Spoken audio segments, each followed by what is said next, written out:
Sa ngalan ng Ama at ng Anak at ng Espiritu Santo, Amen. ang pagpapala at kapayapaan mula sa Diyos na Ama natin at sa Panginoong Hesukristo naway sumainyo. At sumainyo rin. Mga kapatid, ialay natin ang ating mga sarili sa misang ito at tilingin kay Hesukristo ang isang mapagpatawad at mapayapang sarili na siyang maging pagkakakilanlan natin bilang kanyang mga tunay na alagad. Upang tayo ay maging marapat gumanap sa banal na pagdiriwang, aminin natin at pagsisihan ang ating mga kasalanan. Inaamin ko sa makapangyarihang Diyos at sa inyo mga kapatid, na lubha akong nagkasala sa isip, sa salita at sa gawa, at sa aking pagkukulang. Kaya isinasamo ko sa mahal na Birheng Maria, sa lahat ng mga anghel at mga banal, at sa inyo mga kapatid, na ako'y panalangin sa Panginoong ating Diyos. Kawaan tayo na makapangyarihang Diyos, patawarin tayo sa ating mga kasalanan at patnubayan tayo sa buhay na walang hanggan. Amen. Panginoon, kaawaan mo kami. Panginoon, kaawaan mo kami. Kristo, kaawaan mo kami. Kristo, kaawaan mo kami. Panginoon, kaawaan mo kami. Panginoon, kaawaan mo kami.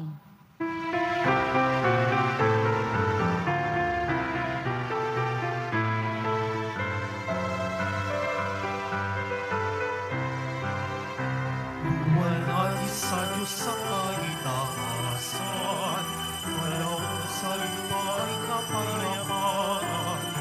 Pinupuri ka, ipinagdarangal, sinasamba ka dahil sa dakilang kalwalhatian. Panginoon naming Diyos sa ng langit, Amang makapangyarihan, Panginoon Hesukristo, butong na anak ng Diyos, Kordero ng Ama.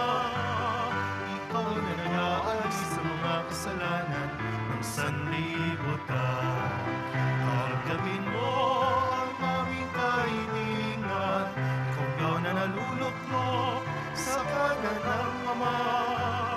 Maawa ka sa amin, ikaw lamang ang banal, ang iyong Hesukristo, kasama ng Espiritu, sa luwalhati ng Ama. Amen, amen, amen, amen. Manalangin tayo.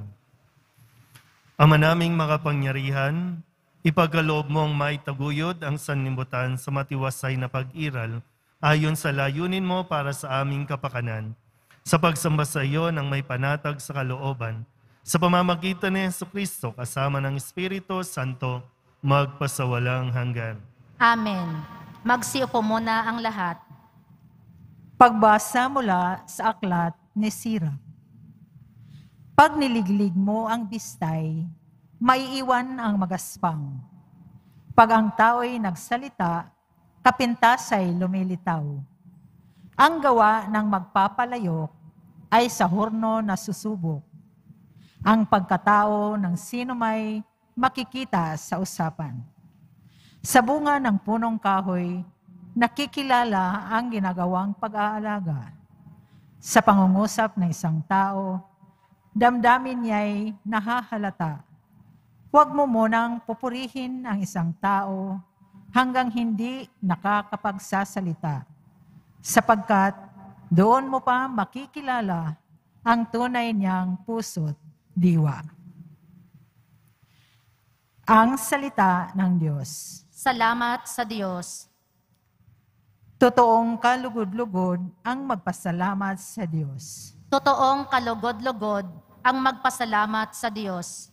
Ang magpasalamat sa Panginoong Diyos ay mabuting bagay. Umawit na lagi, purihin ang ngalang kataas-taasan. Pag-ibig niyang wagas ay dapat ihayag kung bukang liwayway. Pagsapit ng gabi, ang katapatan niya'y ihayag din naman. Totoong kalugod-lugod ang magpasalamat sa Diyos. Katulad ng palma, ang taong matuwid, tatatag ang buhay. Parang mga sedro, kahoy sa Libano, lalagong mainam. Parang punong kahoy na doon natanim sa tahanan ng Diyos. Sa banal na templo, ito ay lalago na nakalulugod. Totoong kalugod-lugod ang magpasalamat sa Diyos. Tuloy ang pagbunga kahit na ang punong ito ay tumanda, lunti at matatag, at ang dahon nito ay laging sariwa. Ito'y patutuo na ang Panginooy tunay na matuwid. Siya kung sanggalang, matatag na batong walang bahid dungis. Totoong kalugod-lugod ang magpasalamat sa Diyos.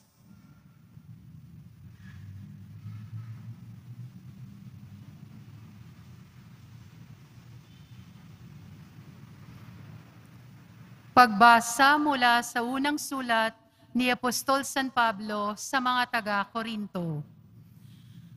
Mga kapatid, kapag napalitan na ng walang pagkabulok ang nabubulok at napalitan na ng walang kamatayan ang namamatay, matutupad ang nakasaad sa kasulatan.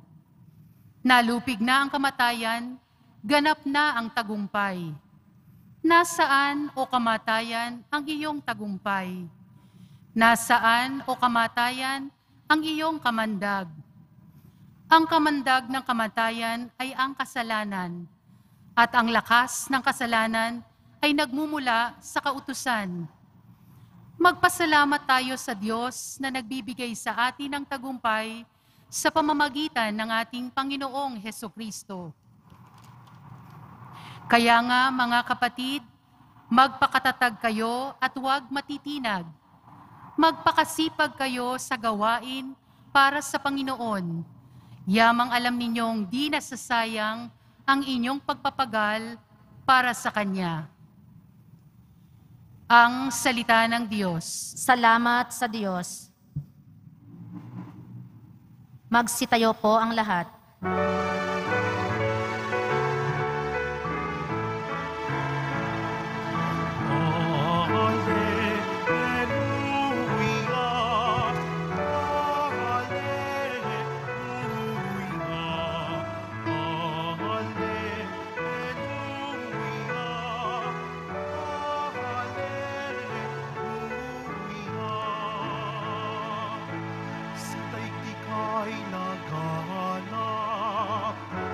Liwanag na sumisikat, salitang buhay ng lahat. Alleluia, alleluia, alleluia.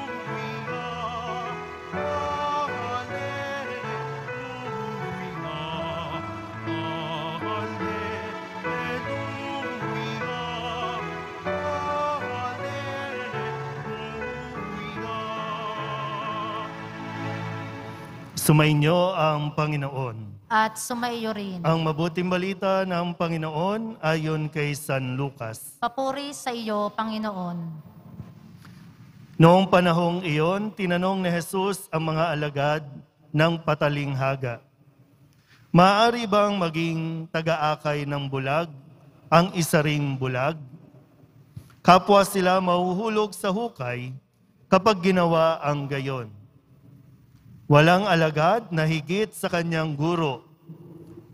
Ngunit kapag lubusang naturuan, siya'y magiging katulad ng kanyang guro. Ang tinitingnan mo'y ang puwing ng iyong kapatid. Ngunit hindi mo pinapansin ang tahilan sa iyong mata. Paano mo masasabi sa iyong kapatid, kapatid, bayaan mong alisin ko ang iyong puwing? Gayong hindi mo nakikita ang tahilang nasa iyong mata. Mapagpaimbabaw. Alisin mo muna ang tahilan sa iyong mata at makakakita kang mabuti. Sa gayoy, maaalis mo ang puwing ng iyong kapatid. Walang mabuting punong kahoy na namumunga ng masama, at walang masamang punong kahoy na namumunga ng mabuti. Nakikilala ang bawat punong kahoy sa pamamagitan ng kanyang bunga, sapagkat hindi nakapipitas ng igos sa puno ng aroma at di rin nakapipitas ng ubas sa puno ng dawag. Ang mabuting tao ay nakapagdudulot ng mabuti sapagkat tigib ng kabutihan ang kanyang puso. Ang masamang tao ay nakapagdudulot ng masama sapagkat puno ng kasamaan ang kanyang puso. Sapagkat kung ano ang bukang bibig, siyang laman ng dibdib. Ang mabuting balita ng Panginoon. Pinupuri ka namin, Panginoong Heso Kristo. Magsiupo tayong lahat. Isang magandang araw po sa inyong lahat. Tayo po ay nasa ikawalong linggo ng karaniwang panahon. Last week, ibinigay po sa atin ni Kristo yung aral na dapat nating matutunan gawin. Aral na dapat nating isabuhay. Sabi po last week, ibigin mo ang iyong kaaway, ipagdasal ang mga umuusig sa iyo. Ibigin ang kaaway, ipagdasal ang umuusig sa iyo. Isang utos mula sa Poong Jesus Nazareno na dapat natin pagsumikapan magawa. Hindi madali, pero wag natin isasara ang ating sarili, ang ating puso na isang araw maghaharap kayo. At sana po kaya natin at makaya na natin sa tulong ng Poong Nazareno na maipagdasal ang mga nagpapahirap sa atin. Malinaw po ba? Malinaw. Ngayon naman, ang sabi ni Kristo sa ating ebanghelyo, hindi maaaring akayin ng bulag ang kapwa niya bulag. Kapwa sila madadapa, kapwa sila mahuhulog. So ano po ba ang ibig ituro sa atin nito? Kasi sa panahon natin ngayon, marami po yung tinatawag natin mga influencer. Yan, mga influencer. Yung nagbibigay sila ng mga payo, nagbibigay sila ng mga advice para sa pang-araw-araw na buhay. At marami yung followers, maraming sumusunod, marami silang naiingganyo. Pero kailangan suriin natin ng mabuti kung sino ang ating pinakikinggan at kung sino ang nagsasalita. Dahil marami po, magandang pakinggan ang kanilang mga sinasabi.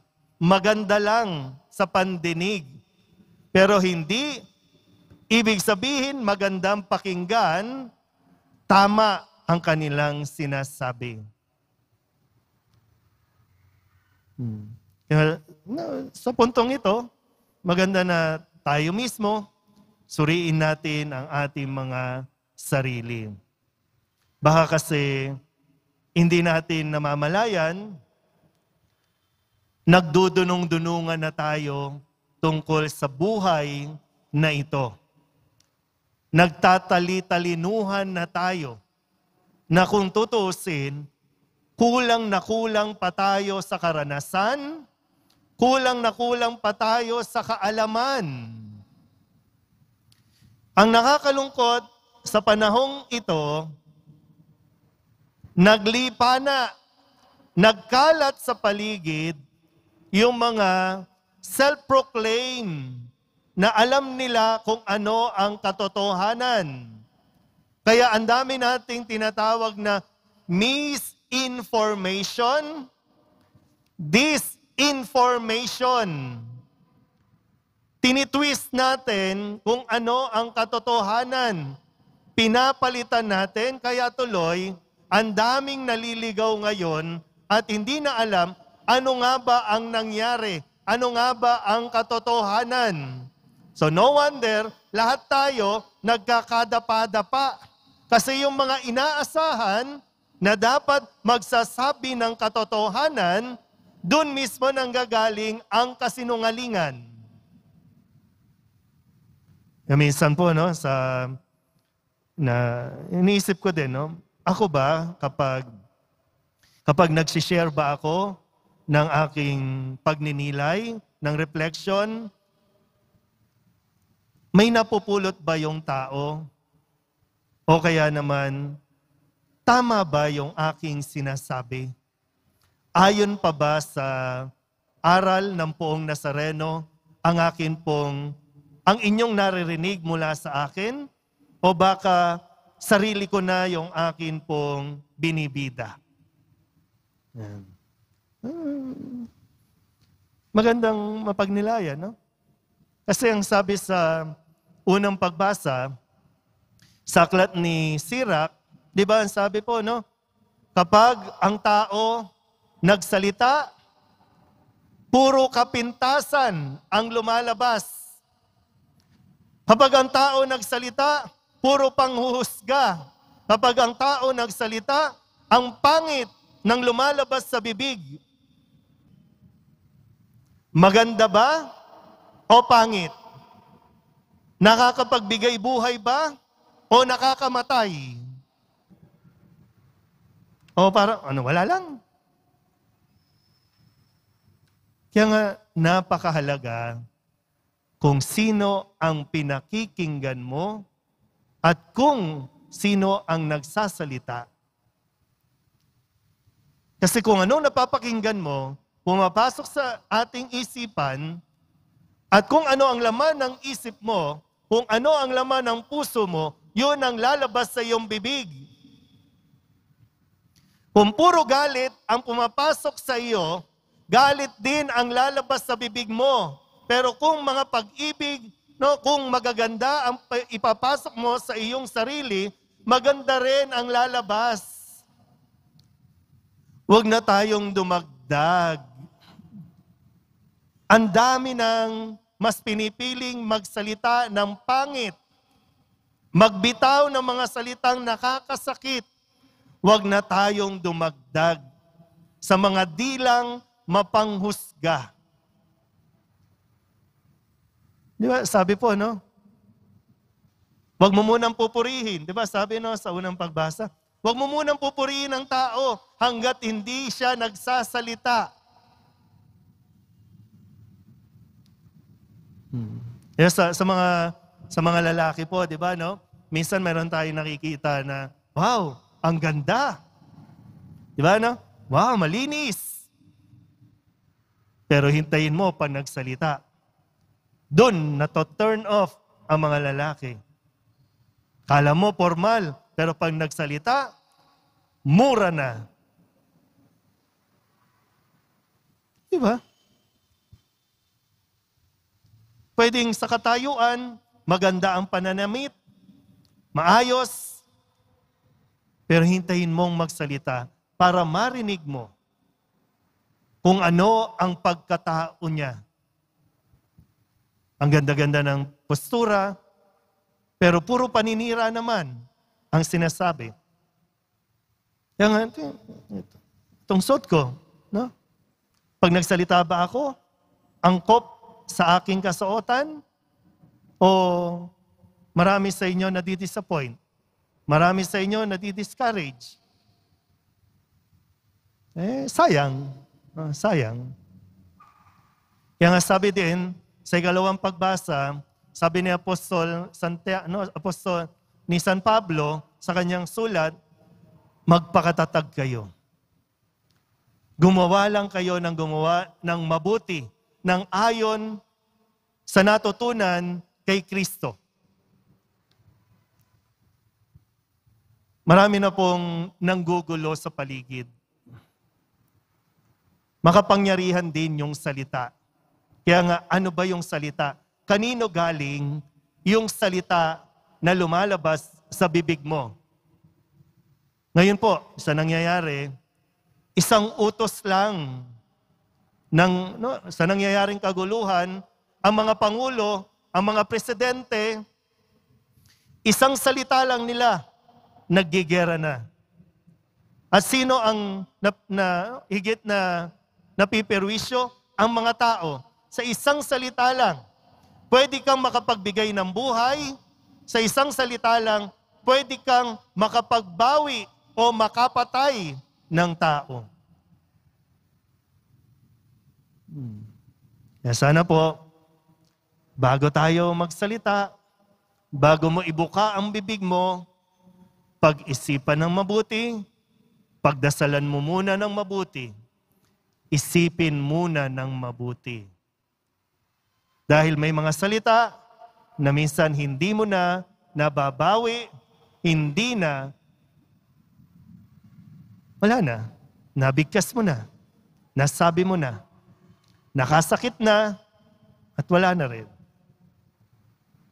Sana po patuloy tayong makinig sa mga aral ng Poong Nazareno at ipasok natin yan sa ating pagkatao para nang sa ganon, kung mayroon tayong kakausapin, sa tamang direksyon din siya mapupunta.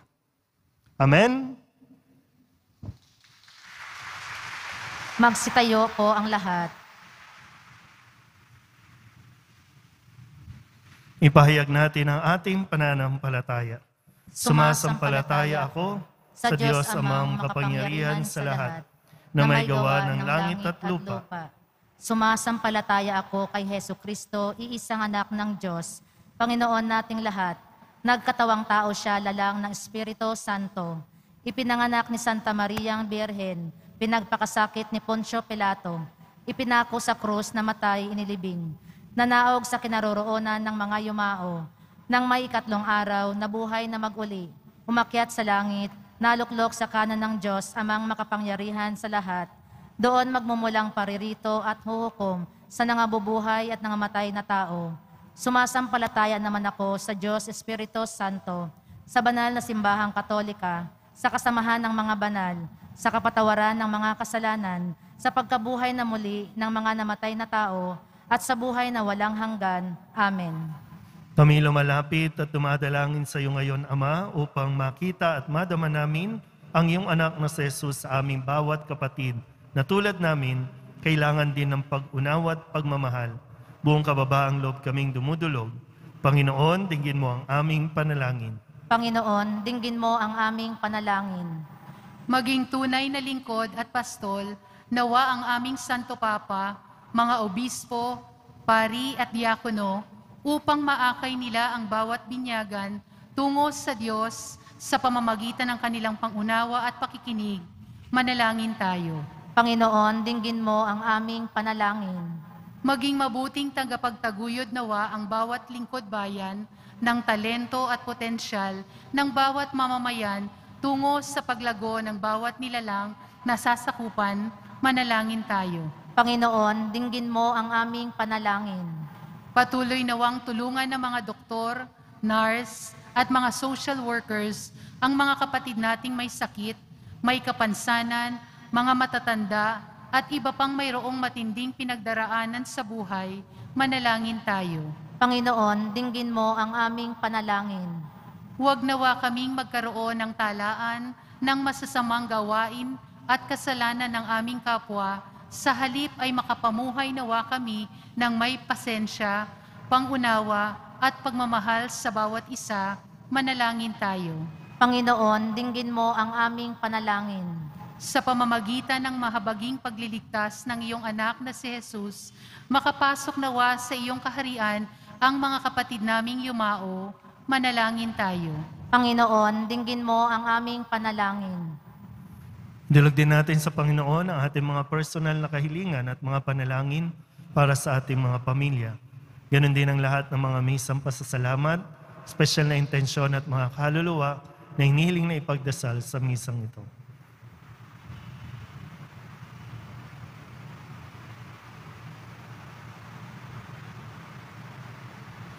Ang lahat ng ito hinihiling namin sa ngalan ng Kristong aming Panginoon. Amen. Magsiupo ang lahat.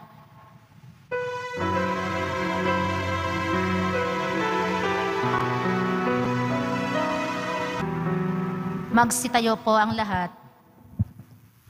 Manalangin kayo mga kapatid upang paghahain natin ay kalugdan ng Diyos sa mga makapangyarihan. Tanggapin nawa ng Panginoon itong paghahain sa iyong mga kamay, sa kapurihan niya at karangalan sa ating kapakinabangan at sa buong sambayanan niyang banal. Ama naming lumikha, ipinagkaloob mo ang mga dapat ialay upang aming sambahin ang iyong ngalan. Kawaan mo kami at pagbigyan upang ang iyong kaloob para kami makapaghain ay mapakinabangan bilang pagpapala mo sa amin. Sa pamamagitan ni Jesucristo, kasama ng Espiritu Santo, magpasawalang hanggan. Amen. Sumainyo ang Panginoon. At sumaiyo rin. Itaas sa Diyos ang inyong puso at diwa. Itinaas na namin sa Panginoon. Pasalamatan natin ang Panginoong ating Diyos. Marapat na siya ay pasalamatan. Ama naming makapangyarihan, tunay ngang marapat na ikaw ay aming pasalamatan. Sa iyong kagandahang loob, kami ay ibinukod upang iyong maitampok sa kadakilaan mong lubos. Kahit na ikaw ay aming tinalikdan dahil sa aming pagkasalawahan, gumawa ka pa rin ng magandang paraang may manguna sa amin para ikaw ay balikan. Kaya't ang iyong minamahal na anak ay naging isa sa mga taong hamak upang may kapwa kaming makapagligtas sa aming pagkapahamak at pagkaligaw ng landas. Kaya kaysa ng mga anghel na nagsisiawit ng papuri sa iyo nang walang humpay sa kalangitan, kami nagbubunyi sa iyong kadakilaan.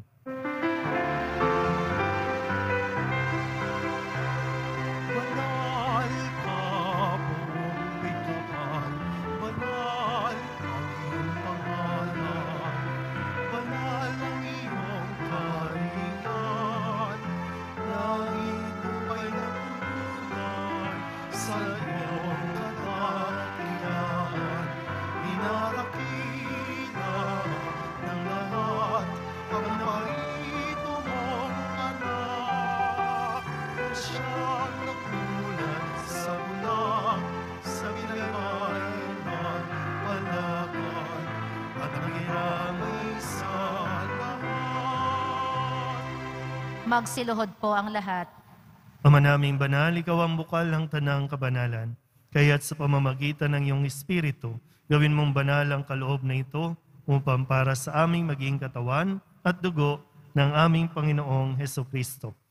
Bago niya pinagtiis ang kusang loob na maging handog, inawakan niya ang tinapay, pinasalamatan kaniya, pinaghati-hati niya iyon, iniabot sa kanyang mga alagan at sinabi, tanggapin ninyong lahat ito at kanin, ito ang aking katawan na ihahandog para sa inyo.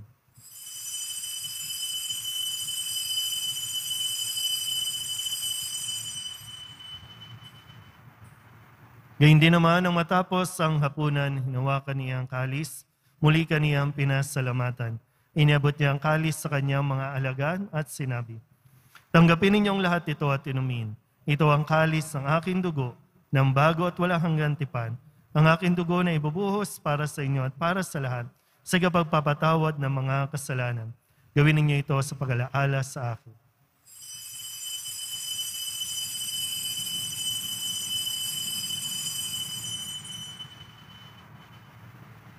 Magsitayo po ang lahat. Ipagbunyi natin ang misteryo ng pananampalataya. Si Kristo'y namatay, si Kristo'y nabuhay, si Kristo'y babalik sa wakas ng panahon. Ama, ginagawa namin ngayon ang pag-alaala sa pagkamatay at muling pagkabuhay ng iyong anak. Kaya tiniaalay namin sa iyo ang tinapay na nagbibigay buhay at ang kalis na nagkakaloob ng kaligtasan. Kami napapasalamat dahil kami iyong minarapat na tumayo sa harap mo para maglingkod sa iyo. Isinasamo namin kami magsasalo-salo sa katawan at dugo ni Kristo ay mabuklod sa pagkakaisa sa pamamagitan ng Espiritu Santo.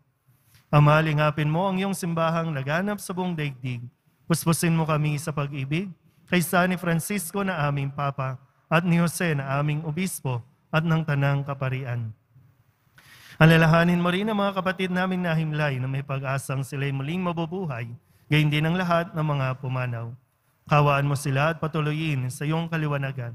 Kawaan mo at pagindapatin kaming lahat na makasalo sa iyong buhay na walang wakas, kaysa ng mahal na Birhen Maria na ina ng Diyos, ng kabiyak ng puso niyang San Jose, kaysa ng mga apostol at ng lahat ng mga banal na namuhay dito sa daigdig ng kalugod-lugod sa iyo, may pagdiwang nawa namin ang papupuri sa kararangal mo sa pamamagitan ng iyong anak na aming Panginoong Hesukristo.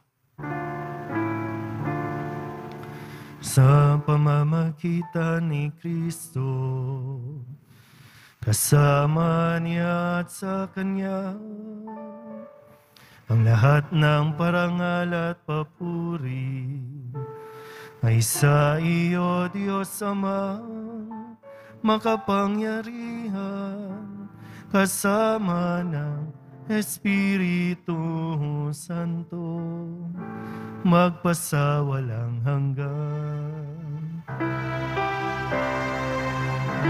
Amen, amen, amen, amen.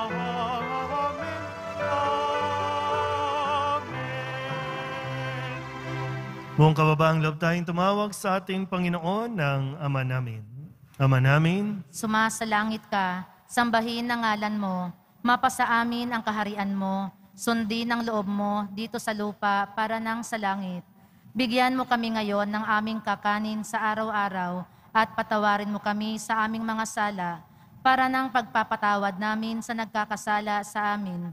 At huwag mo kaming ipahintulot sa tukso at iadya mo kami sa lahat ng masama.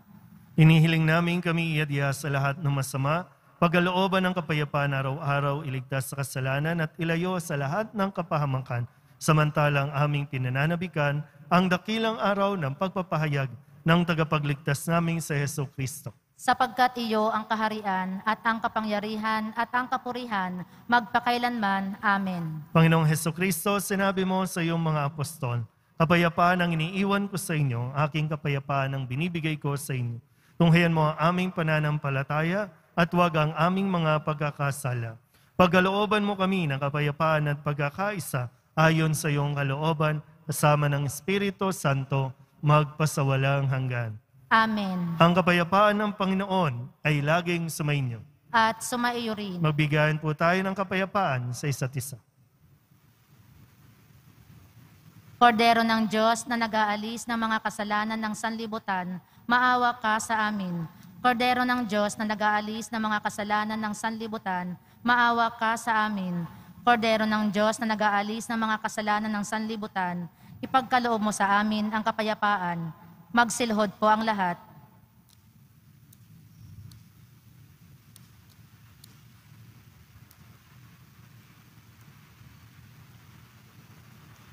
Ito ang kordero ng Diyos. Ito ang nag-aalis ng kasalanan ng sanlibutan. Mapalad ang mga inaanyahan sa kanyang piging. Panginoon, hindi ako karapat-dapat na magpatuloy sa iyo, ngunit sa isang salita mo lamang ay gagaling na ako. Katawan ni Kristo. Amen.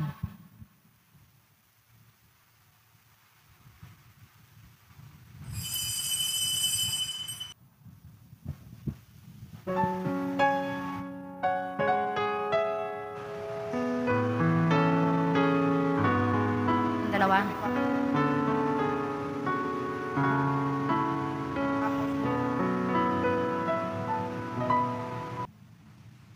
Magsitayo po ang lahat. Manalangin tayo. Ama naming mapagmahal, kaming iyong pinapakinabang ay iyong kaawaan, upang ang aming pinagsaluhan ay magdulot ng aming pakikilahok sa iyong buhay na hindi matatapos. Iniluluhog namin ito sa pamamagitan ni Hesukristo, kasama ng Espiritu Santo, magpasawalang hanggan. Amen. Manalangin tayo para sa pagbabasbas. Mahal na pong Jesus Nazareno, inihayag mo sa pamamagitan ng krus ang walang maliw na pag-ibig ng Diyos sa sangkatauhan. Pakinggan mo ang kahilingan ng iyong angkan na nagsusumamo sa iyo. Makamtanawa nila ang inyong katugunan at tanggapin ang kasagutan na may utang na loob na tinatanaw. Basbasan din po ninyo mga dala-dala nilang mga imahin at dasalan at lahat ng mga may karamdaman. Sa pamamagitan ng bendisyon na ito, naway maalala nila ang mga pangako nila noon sa binyag, na ikaw ay kanilang ibigin at paglilingkuran bilang Panginoon magpasawalang hanggan. Amen. At pagpalain kayo ng makapangyarihang Diyos, Ama at Anak at Espiritu Santo. Amen. Umayo kayong taglayang kapayapaan ng poong Jesus Nazareno. Salamat sa Diyos.